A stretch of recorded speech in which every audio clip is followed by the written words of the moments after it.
Thanks, Brother Tim, and good morning, brethren and sisters. Zephaniah prophesied in very difficult times, bearing down upon his nation with the storm clouds of divine judgment. The time was almost upon them. It was just now 40 years away, and there would be the end of the nation of Judah. They would go into captivity because of the Babylonian apostasy that had overtaken that people. And not even the reformation of Josiah could alter the divine intention to sweep away that nation and to take them away to Babylon, that they might be freed from the idolatry that Manasseh had brought in to Yahweh's ecclesia. So brothers and sisters, I think when you reflect upon the times of Zephaniah, you can see that they are very apt for the times in which we live. For divine judgment is bearing down upon this world. And we in the Brotherhood, of course, are experiencing problems, just as they experienced in the times of Zephaniah. It is at the end of the age. There's no question about that. And we, brothers and sisters, await that storm which will sweep over the earth, just as it did over the land of Judah.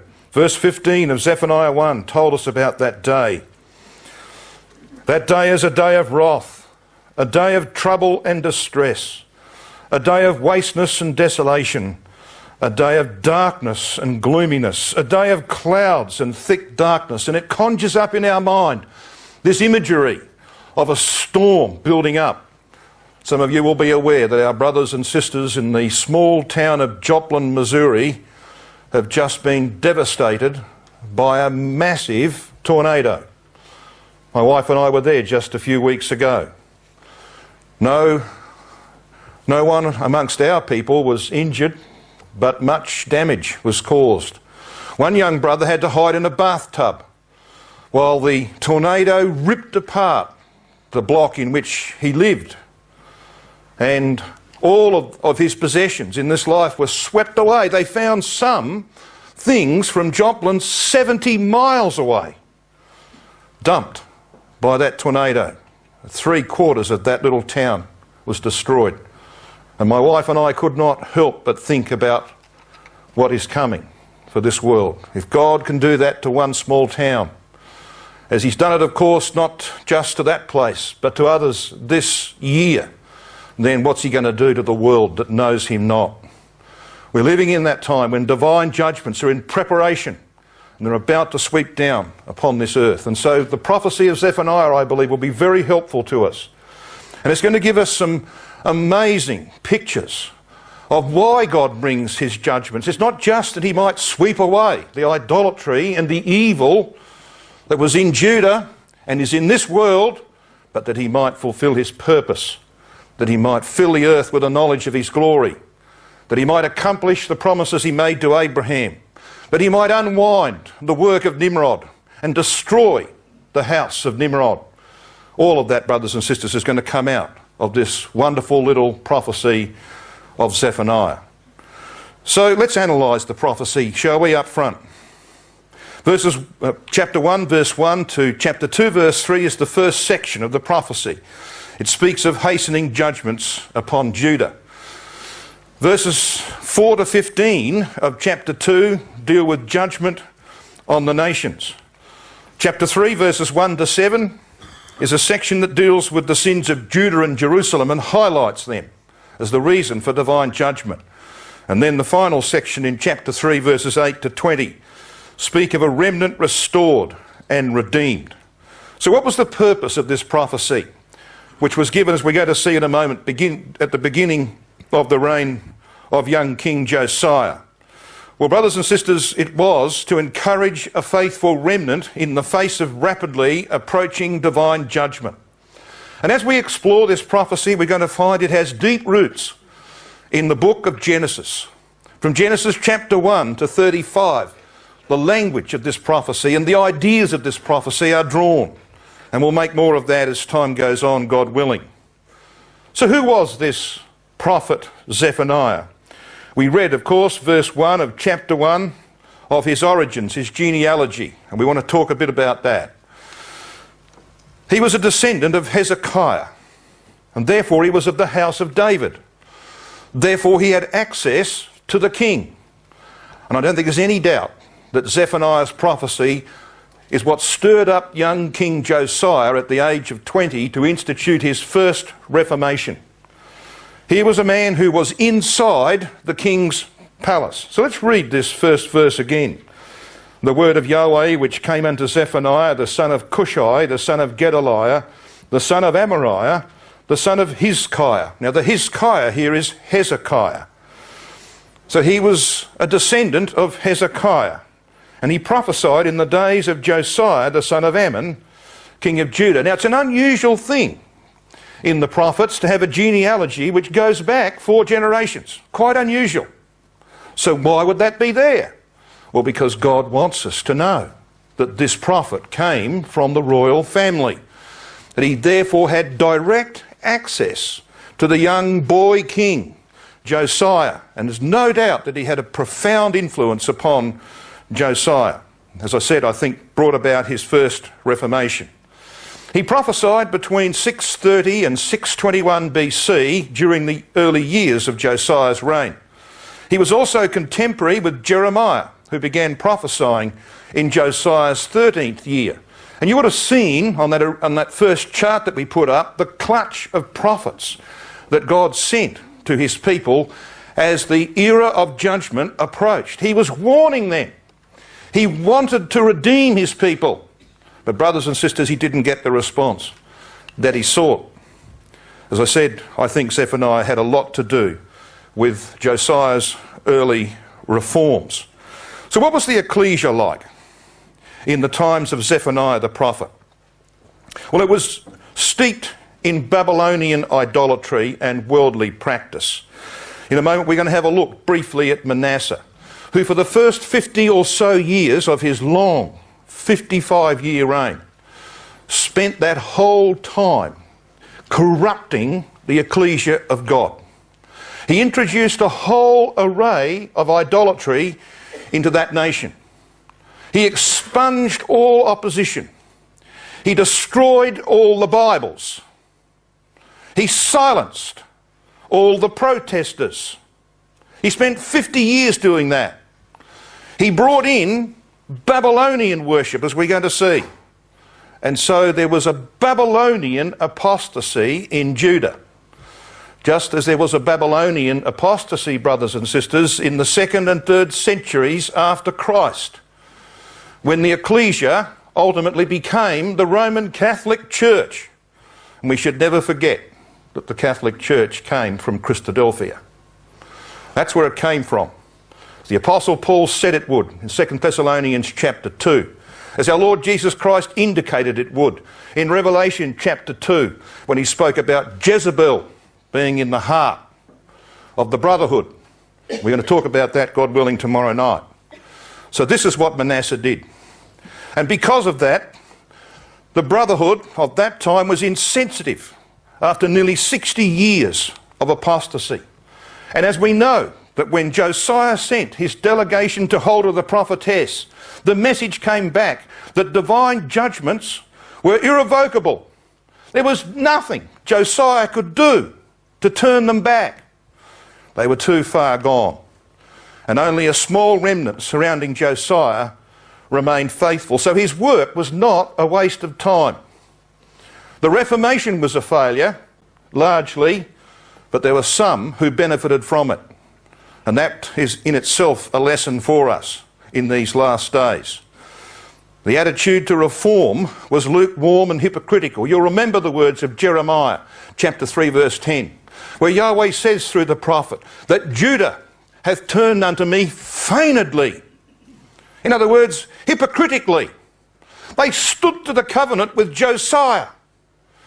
They affirmed that they agreed with his reformation. They witnessed the removal of idolatry from Judah, but their hearts were not in it. Their hearts were still idolatrous. Judah hath turned unto me feignedly. They were wearing a mask. They had the face of the Christadelphian, but the heart of the Babylonian. And that, brothers and sisters, was the awful situation into which Zephaniah and Jeremiah and Daniel and others had to confront when they were raised up by their God to try and redeem his people. So who is this Zephaniah? You know, his genealogy is very interesting. His name, as we said on Saturday, means whom Yah hid. And that, of course, avers to chapter 2, verse 3. And we made the point that God was seeking to redeem a remnant, and that he might hide them along with Zephaniah and Josiah and others in the day of judgment. And God did hide Josiah, didn't he? As we read in Isaiah chapter 57, brothers and sisters, none considereth that God removes the righteous, they might not see the judgments. He did that for Josiah. He took him out of the way. That was divine mercy. At 39 years of age, he's resting because God didn't want him to see the dreadful judgments that were coming. He hid him, brothers and sisters, in the ground. And he hid others like Daniel and his 3 friends. He hid the faithful. There were a few. He hid them in the day of divine anger. That's what God did for those who responded to the work of his prophets and to the work of Josiah. But look at this genealogy of Zephaniah. He's called the son of Cushite. Hands up any brother or sister in this audience who would name their son Benedict. Well, if you don't like Benedict, hands up anybody who would name their son John Paul. Anyone? No, of course there wouldn't be anyone. No Christadelphian in his right mind would name a son after the papal system. But that's exactly what Zephaniah's father did. Or at least Zephaniah's grandfather did. We read this. He was Zephaniah the son of Cushai, the son of Gedaliah. So Gedaliah named Zephaniah's father Cush. Now you know who Cush is. We're going to talk about him in a moment. Cush was the father of Nimrod. He was the one who invented the doctrines of the papal system. Nimrod being the first pope, by the way.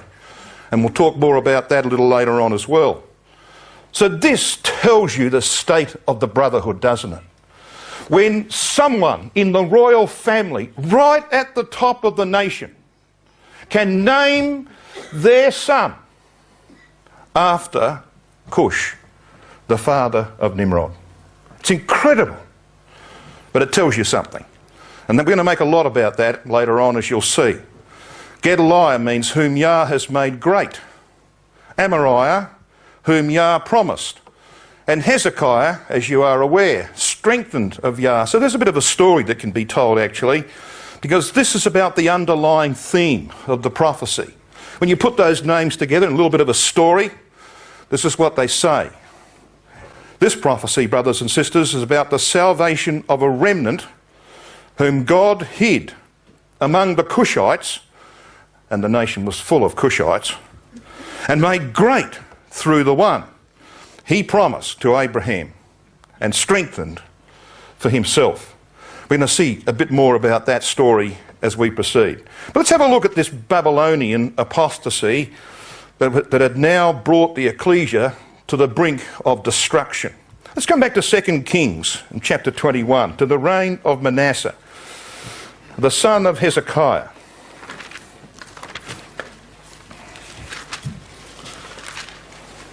Second Kings 21, we have the record in verse 1 of Manasseh ascending the throne at age 12.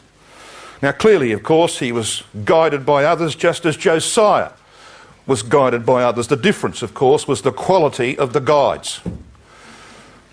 Josiah was guided by Shaphan the scribe and Hilkiah the high priest, who was most likely the father of Jeremiah the prophet. And both of those were very faithful men. Whereas Manasseh was clearly guided by men of a different ilk who corrupted his mind. And so verse 2 tells us that he did that which was evil in the sight of the Lord, after the abominations of the nations, whom the Lord cast out before the children of Israel.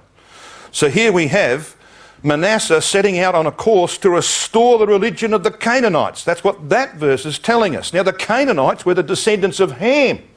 And I need to tell you that Cush and Nimrod came from Ham, and that's where he ended up. So the first thing he does is to restore the original worship of the land into which Joshua brought Israel.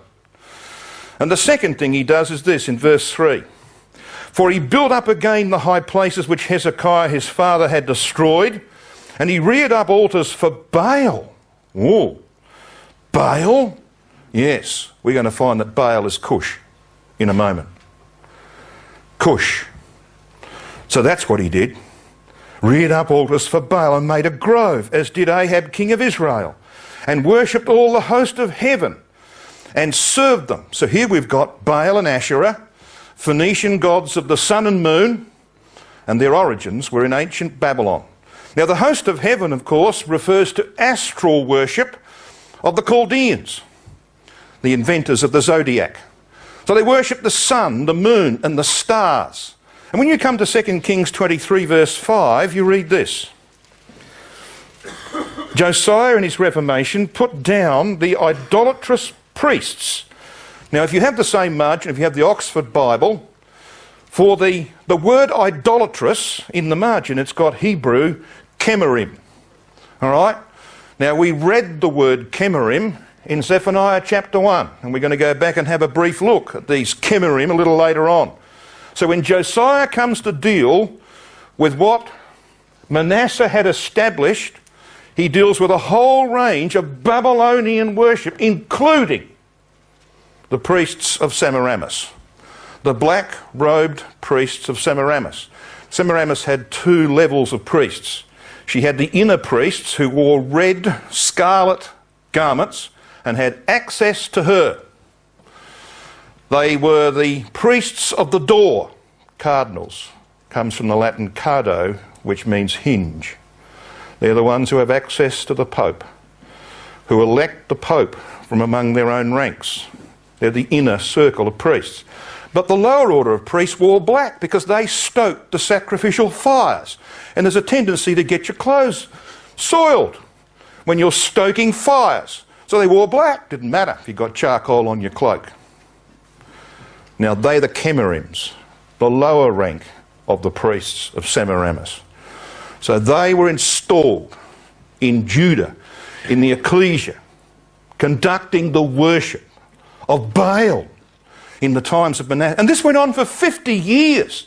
No wonder the next generation was so steeped in idolatry that nothing could be done to save them.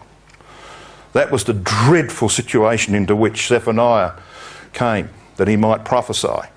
In 2 Kings 23 verse 11 we read that Josiah also had to deal with something else that came from Babylon. He took away the horses that the kings of Judah had given to the sun at the entering in of the house of Yahweh by the chamber of Nathan-Melech, the chamberlain which was in the suburbs. And he burned the chariots of the sun with fire. So they had horses and chariots of the sun. I need to tell you, of course, that Nimrod was the son of the Babylonian religion. And when he died, you know, it's the winter solstice, remember, the 25th of December, spoke of the death of the old Nimrod and the birth of the new Zoroaster. Okay? So he was the son of that religion. Brothers and sisters, that was there at the entrance to the temple of our God in the ecclesia of that time. What a dreadful situation that was. Little wonder our God had to send his people off to Babylon that they might have idolatry removed from them. But that wasn't the only thing. While we're back here in the record of Kings, just come back to chapter 21 and read with me verse 16. It wasn't the only thing that Manasseh did. You know, it's one thing to introduce apostasy, isn't it? It's another thing to murder those who oppose you. And that's what he did. In verse 16 of chapter 21. Moreover, Manasseh shed innocent blood very much. You just imagine what our God felt about that. Till he had filled Jerusalem from one end to another, beside his sin wherewith he made Judah to sin. See what it says here? This is another step beyond. Beside the sin of bringing apostasy in, he murdered everybody who spoke up against it. And anyone who set forth the word of God and said, look, this is simply not right. He got rid of them and the Bible in their hands. So that when Josiah came to the throne, there was only one Bible left, and that was in concrete. It was cemented into the corner of the temple. The only reason it wasn't found by Manasseh, but it was ultimately found by Shaphan and Hilkiah, and they brought it to Josiah. He got rid of every piece of scripture available and everyone who stood for it against him. What a shocking time that was for Christadelphia. And I use that term deliberately, because if we can't see lessons from this era of time for ourselves, then we've missed the whole point of why it's there. So, brothers and sisters, Cush was firmly established in Judah. History records that Cush, also called Kish and Bel, settled first in Babylon. Cush was the great original prophet of the Babylonian mystery. So when you read the Catholic Catechism, it came largely from the mind of this man, Cush. He's also called Bel. And you read of him, and we won't go to these passages because of time, but you can note them down if you wish. In Isaiah chapter 46 and verse 1, in Jeremiah 50 verse 2, and 51 verse 44, and most of you will be aware that those two chapters in which the name Babylon occurs 55 times is about the destruction of Babylon. It has a past application in the judgments brought, of course, by Cyrus, but it also has a future application, and much of the language of the apocalypse is drawn from Jeremiah 50 and 51. Just a brief scan of those two chapters. If you are familiar with the apocalypse, you will see time after time the language is drawn from there. Why? Because it's about the ultimate destruction of Babylon the Great. That's why. So this is what was in the ecclesia. Bel was there, firmly ensconced. Now in the Chaldean, the name means to break in pieces and to scatter abroad. And fittingly, the symbol for Cush was a club. Now what do you do with a club? Well, its only purpose is to bash someone over the head, or to bash something so it scatters into 1,000 pieces. Why a club? Well, you see, Cush is really behind the apostasy and the rebellion of Nimrod, and Nimrod brought about the dispersion, the scattering of the peoples into 70 nations, as we're going to discover in our studies this week. So brothers and sisters, very, very appropriate symbology. Bel was later called Baal and Janus. And Cush began to form the false religion that spread throughout Mesopotamia and Canaan. And there's something very significant about this, and tomorrow night, God willing, we'll be talking about the times of Ahab and Jezebel, and we're going to see in that talk this formula from Micah chapter 6 verse 16. So I won't spend much time on it now. But the formula of Micah 6 verse 16 was this: for the statutes of Omri are kept. Now Omri was the father of Ahab. We're going to see how important a player he was in the scheme of things tomorrow night.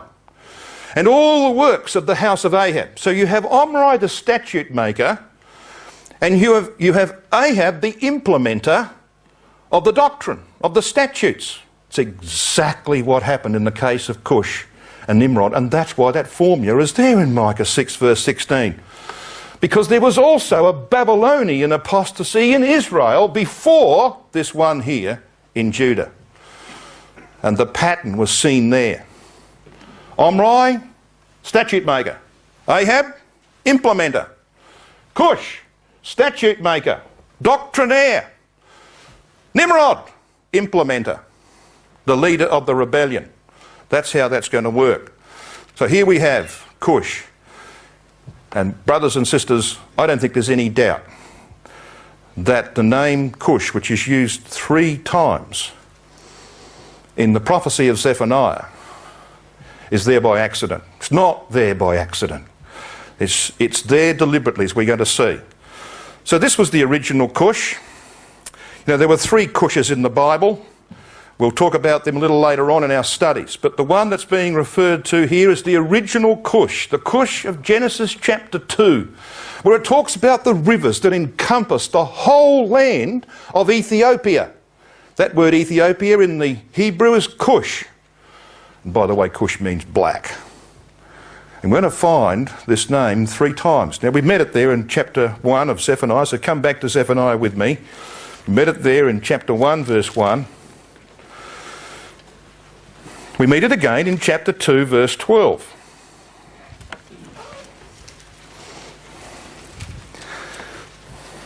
Ye Ethiopians, it says. Word in the Hebrew? Cushite. You know where the first occurrence is? Genesis 2, verse 13. Ye Cushites, it says, ye shall be slain by my sword. Have a look at chapter 3 and verse 10. From beyond the rivers of Ethiopia, it says, should be rendered Cush. From beyond the rivers of Cush. Well, what rivers of Cush? Well, the ones that are referred to in Genesis chapter 2. The rivers that encompassed the whole land of Cush. Okay? So this is referring to the original Cush. Cush, of course, was the home of Cush and Nimrod and Semiramis. It was the heart of Babylonian apostasy, which was now deeply ensconced in Judah. Now let me just give you a fair warning, brothers and sisters. I know by history that when I do this study on Zephaniah that there is a degree of scepticism in the audience. Not from everyone, not all skeptics, but there is a degree of scepticism because we're going to see some really big canvases that arise from this book of Zephaniah. We do tend, let's be honest with ourselves, we do tend to confine it to a minor prophecy. Okay? It's not a minor prophecy. It's absolutely huge in its proportions. But some people take a while to latch onto it. And there's no problem with that. It's my responsibility to make sure that you grasp the message. So it's not your fault. So I'm not in any way criticising scepticism. I just ask you to wait. Because by the time we get to the middle of the week, God willing, you will see that this is what Zephaniah is really all about. It's about the big picture.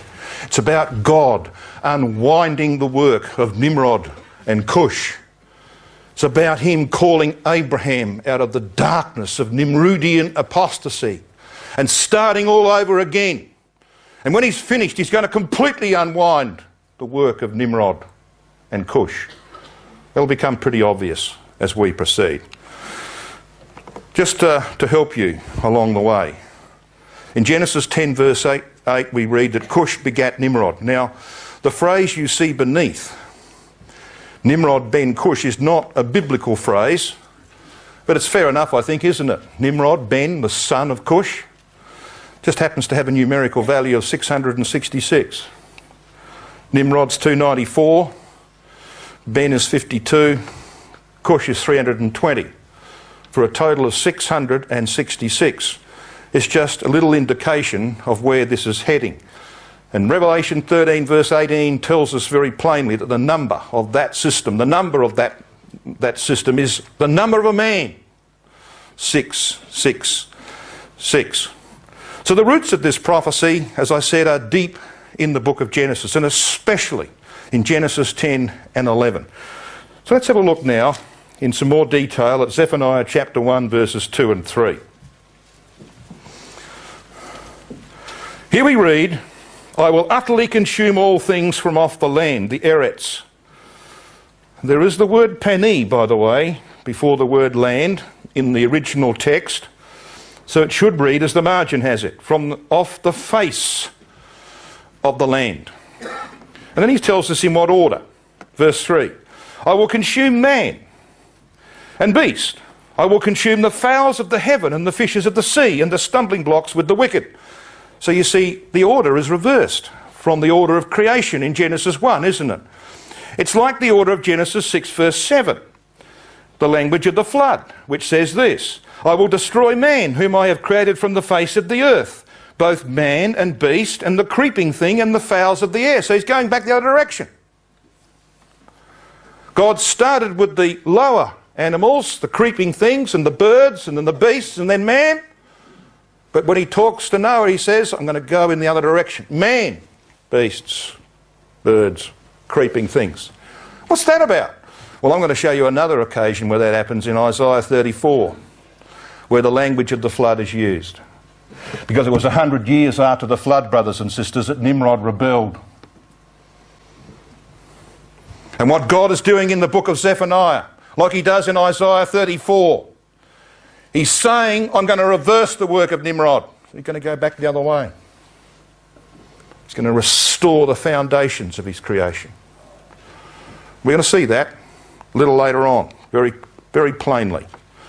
In Zephaniah chapter 2 and verse 3, of course, we have language which is used of the time of divine judgment. That should be chapter 1 verse 3, I think. It's the language of the flood. All consumed, but the remnant hid, as they are in chapter 2 verse 3. That's probably why it's there. Just like the ark hid the remnant in the days of the flood. In Zephaniah chapter 1 and verse 1, 2:12 and 3:10, which we've just looked at, we have Cushai. So Babylon comes into view. In Zephaniah 2 verse 13, we have reference to Assyria and Nineveh. Why are they there? Well, we're going to see a little later on. That Nimrod, having established his apostasy in Babylon, when the languages were confused, he went forth to Assyria, the record says in Genesis chapter 10, and he built another mega city. So you have another phase of the rebellion of Nimrod, what you might call the military phase, the Assyrian phase. And we'll come to that in more detail later on. In Zephaniah chapter 1 verse 16, we read these words. It's a day of the trumpet, an alarm against the fenced cities and against the high towers. In chapter 3 verse 6 you read this. I have cut off the nations. Their towers are desolate. I wonder why this reference to towers. Well, it's Genesis chapter 11, isn't it? The building of the Tower of Babel. And Nimrod rebuilt the city of Cain, brothers and sisters. He rebuilt that city after the flood. Zephaniah 3 verse 9, we read this. For then will I turn or return to the peoples. It's a plural word. You can add an S on the end of the word people. To the peoples, a pure language. The word is safar. First occurrence in the Bible, Genesis 11 verse 1. They were all of one lip, one language. I will return to the peoples, a pure lip. Nimrod brought about the confusion of the lip. Okay? So we get these little indications that tell us where this prophecy is coming from. In Zephaniah chapter 3 verses 9 to 20, we have, of course, the redemption of Jacob. In fact, this whole context is based upon the experience of Abraham coming into the land and the experience of Jacob going out of the land and then ultimately after 40 years returning to it, halting upon his thigh, as we're going to find when we come to that record. We read, for example, in verse 19 of chapter 3 of Zephaniah, Behold, at that time I will undo all that afflict thee, and I will save her that halteth. And the imagery is of a man whose hip joint has been dislocated. And he can't hurry to save his family from the hand of Esau. And it is Yahweh who saves him from the hand of him that is stronger than he. He's halting upon his thigh, and we're going to see the relevance of that to the redemption of Jacob from all the dispersion of the past. Gathered together by Elijah and brought back to the land. I will save her that halteth. So the language of this prophecy is clearly drawn from the book of Genesis. I want to postulate, brothers and sisters, just how big this little book is by an illustration. Genesis is the seedbed of the Bible, as we know. And the prophecies of Isaiah and Jeremiah and Daniel and others are drawn from it.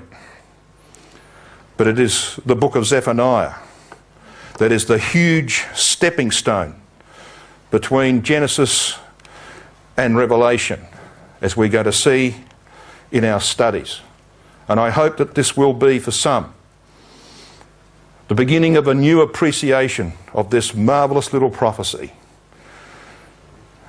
which was sent by God to save a remnant from the oncoming judgments, the storm clouds that hung over his people. So what's the theme of the book? Well, the theme is back in chapter 1. Now, I'm not going to have a great deal of time to deal in detail with chapter 1. That's just the way it is. But we'll try and do the best we can. The theme is the great day of Yahweh is near. And that begins in verse 7. And it goes right through to chapter 2, verse 3. It is there to warn of inevitable and hastening judgment on Judah, Jerusalem and all nations, and to herald salvation for a faithful remnant and ultimate redemption for Israel and the nations. That's where those judgments would lead to. That's what this prophecy is about. But who are going to be the primary victims of this initial divine judgment upon Judah? Well, we read of them in verses 4 to 6 of chapter 1. He says, I will stretch out mine hand upon Judah and upon all the inhabitants of Jerusalem, and I will cut off the remnant of Baal. So it's the idols of Baal and Judah are the first victim, as you would imagine. And he says, the name of the Chemarims with the priests. Now there are two classes of priests referred to here. There are the idolatrous priests, or the Chemarims, who serve Baal and administer that worship, and there are the corrupt Levitical priests who are sort of, they've got a foot in either camp, as we're going to see in a moment.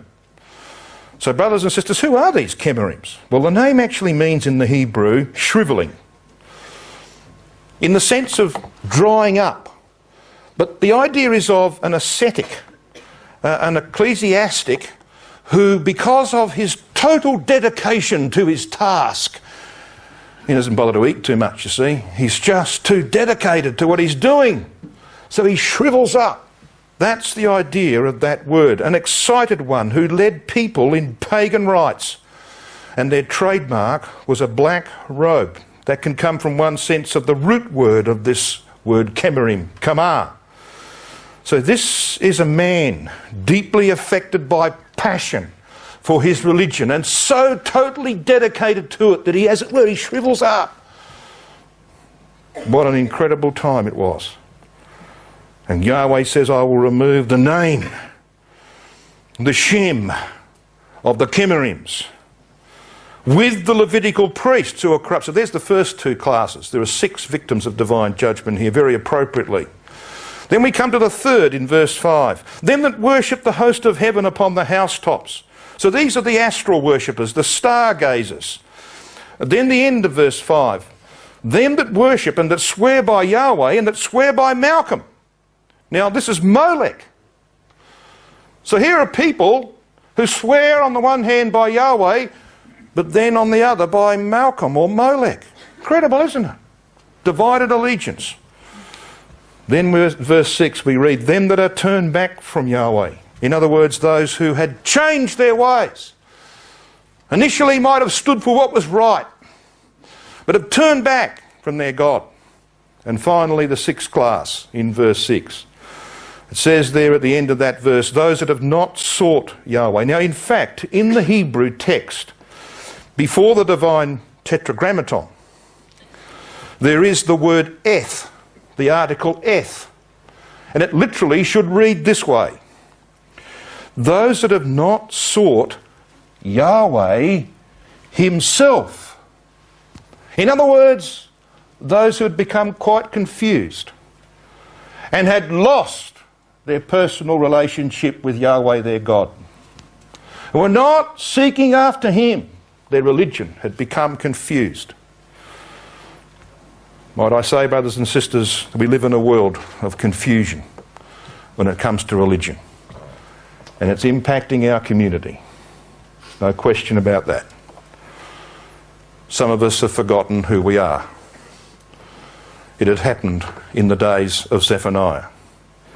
And this would bring divine judgment. What we have then, and we've got to be brief as I said, what we have then is the beginning of this phrase, the day of the Lord, in verse 7. Hold thy peace at the presence of Adonai Yahweh, for the day of Yahweh is at hand. This is the first of 7 occurrences of that phrase in the prophecy. We read it in verse 8 again, in verse 14, down in verse 18, in chapter 2 verse 2, and chapter 2 verse 3, and so on. So it's a dominant phrase in the prophecy, the day of Yahweh. Why 7, do you think? Well, we're going to find that this little prophecy is all about covenant. It's about God's covenant with Abraham. And the number of the Abrahamic covenant is unquestionably 7. God made 7 promises to Abraham. The first has 7 clauses, and we're going to talk more about that later on. This is why the number 7 is so frequently used in this little prophecy. The term nations, by the way, which begins in the book of Genesis at chapter 10, Goy or Goyim in the plural, occurs 7 times in this prophecy. The word people, am, in the Hebrew, which first occurs back in Genesis 10, 7 occurrences. And the personal pronoun I, the divine guarantee, occurs in chapter 3 of Zephaniah, verses 19 to 20, 7 times. So why this concentration upon the day of Yahweh? Well, because you see, it's typical of greater events to come. Zephaniah was prophesying in around about 630 to 627 BC. Josiah began his first reformation in 626 BC, just 40 years away from the fall of Jerusalem at the hand of Nebuchadnezzar, 587, 586 BC. 40 years, brothers and sisters. It was going to take 40 years to rid Judah of Babylonian apostasy. And guess what? It's going to take 40 years to rid the world of Babylonian apostasy. 40 years to tread out the winepress of the wrath of God, to rid this earth of the doctrines and practices of Cush and Nimrod. That's why. So while this 40-year period was there for that generation, it pointed forward to a work in which you and I are going to be involved. The work of crushing that system. It's about to start. It's probably only about 10 years away. And it'll start. That's how relevant this prophecy is to us. And Brother Thomas says in Eureka, 40 years of judgment are consumed in preparing the millennial reign of peace and righteousness. So from the beginning of the work of Josiah, when he was 20 years of age, to the time when Nebuchadnezzar came down, took away that people, corrupt as they were with Babylonian apostasy, we get an indication of what's going to happen in the future. The beginning of that work will be Armageddon, and it will culminate 40 years later when Christ rules over all the nations, and Nimrod will be dead, and Cush will be forgotten. And that's the chart that tells you what you're going to be involved in very shortly. We will shortly be taken to judgment, brothers and sisters, and they're prepared for the work of the rainbowed angel. And we will participate in the destruction of Babylon the Great. There's no doubt, is there, that the day of Yahweh is near. You don't even need me to read you that screen, do you? One final point. Zephaniah chapter 1 verse 12. It shall come to pass at that time I will search Jerusalem with candles and punish the men, the Enosh, that are settled on their lees, that say in their heart, Yahweh will not do good, neither will he do evil. Who does that refer to? It refers to disillusioned reformers, brothers and sisters, who waited for so long for something to happen and it didn't happen. They went on, and they became sceptical. Yahweh will not do good, there'll be no reformation. And he will not do evil, there'll be no judgment. And they settled upon their lees. And in Jeremiah 48 verse 11, Yahweh says about Moab, you were not shifted from bottle to bottle. You settled upon your lees, and the wine became syrupy and useless. When good wine, really good wine, you've got to have trouble. You've got to shift from bottle to bottle, So if you're in trouble, wherever you may be, if there are difficulties in your ecclesia, there are fights and arguments going on, brothers and sisters. We don't like it, do we? But it's part of the divine method to prepare us for bigger and better things. So don't settle on your legs.